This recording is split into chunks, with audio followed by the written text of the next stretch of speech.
কোনো ব্যক্তির যদি পাহাড়ের সমানও ঋণ থাকে, এই দোয়া যদি আমল করে আল্লাহ পাক ওই ঋণও শোধ করে দিবেন ইনশাআল্লাহ। রিজিক তো বাড়বেই ইনশাআল্লাহ, আপনার যত ঋণ আছে ইনশাআল্লাহ আল্লাহ পাক শোধ করে দিবেন। বিশ্বাস করলেন না? এই দোয়া শিখাই দিচ্ছি, এই জন্য আমাকে হাদিয়া দেওয়া দরকার, স্পেশালি আমাকে এখন হাদিয়া দেওয়া দরকার। এটা গুরুত্বপূর্ণ দোয়া শিখাই দিচ্ছি। আর ঋণ কেমন জানেন? ওই যে এখন মানুষ ঋণ নিচ্ছে 1 কোটি টাকা ব্যাংক থেকে, 2 কোটি টাকা ব্যাংক থেকে, হ্যাঁ, কত বছর, 10 বছরের জন্য, 20 বছরের জন্য বাড়ি করছে, তাই না? তার ধারণা এমন যে সে মারা গেলে তার ঋণটা কেউ না কেউ শোধ করে দিবেই দিবে, তাই তো? আর আল্লাহর রসুল কি বলছেন দেখেন, একজন মারা গেছেন, নবী সাল্লাল্লাহু আলাইহি সাল্লামের সময় একজন মারা গেছেন। তো নবী করিম সাল্লাল্লাহু আলাইহি সাল্লাম বলছেন, এই ব্যক্তির কি কোনো ঋণ আছে? একজন সাহাবী বলেন, হ্যাঁ ইয়া রাসূলুল্লাহ, তো ঋণ আছে। নবীজি বললেন, তোমরা ওর জানাজা পড়ো, আমাকে ডেকো না। তোমরা ওর জানাজা পড়ে নাও, আমি জানাজা পড়তে চাচ্ছি না। আমি এখন কেমন করে আপনাকে বুঝাবো ঋণ কত ভয়ঙ্কর জিনিস।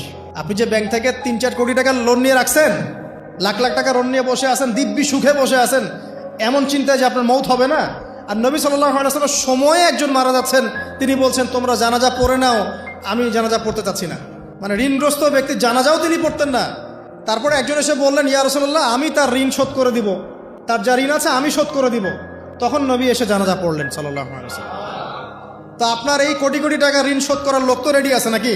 আছে না? সমস্যা নেই, আপনার জানাজা পড়া হবে। কারণ হুজুরকে আপনি 5,000 টাকা দিবেন, হুজুর জানাজা পড়াই দিবে, কোনো সমস্যা নেই।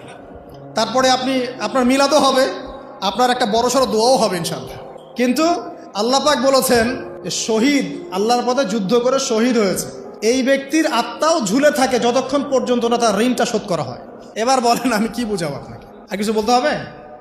তো এখন সেই দোয়া শিখাচ্ছি আপনাদেরকে, যে দোয়া শিখলে আপনারা ঋণ থেকে বাঁচবেন ইনশাআল্লাহ। কত দিবেন বলেন? হ্যাঁ, এই তো শুকরিয়া। দোয়া করবেন যেন আল্লাহ পাকের দিনটাকে আল্লাহর জমিনে প্রতিষ্ঠা করতে পারি। আমার সাথে বলেন, দোয়াটা হচ্ছে আল্লাহুম্মা ইকফিনি বিহালালিকা আন হারামিকা ওয়া আগনিনি বিফদলিকা আম্মান সিওয়াকা। এই দোয়াটা ছোট না, এটা মুখস্থ করবেন, সেজদায় পড়বেন, নামাজের সেজদায় পড়বেন, আত্তাহিয়াতু দরুদ শেষ তারপরে পড়বেন, নামাজ শেষে হাত তুলে করবেন, যখন তখন শেষ রাতটা করবেন। ইনশাআল্লাহ দেখবেন আপনার ঋণ বলতে কিছু থাকবে না ইনশাআল্লাহ। যদি থাকেও, বড় কোনো ঋণ থাকেও, আল্লাহ পাক অন্য কোনো মাধ্যমে এটা শোধ করার ব্যবস্থা করে দিবেন ইনশাআল্লাহ। আমার জীবনে এমন ঘটনাও ঘটেছে, এটা এখন গল্পটা মনে পড়ে গেল তাই বলছি, যে 1,20,000 টাকা ঋণ আছে আমার, শোধ করার কোনো অপশন নাই। আচ্ছা, আমার চোখে ধরা পড়ছে না যে 1,20,000 টাকা আমি কেমনে দিব। কি হলো, হঠাৎ করে আমরা একটা সার্কুলার দেখলাম যে সারা বাংলাদেশে ইসলামিক ট্যালেন্ট খোঁজা হচ্ছে। 2000 এটা মনে হয় 17 কি 18 সালের কথা, হ্যাঁ 18 না।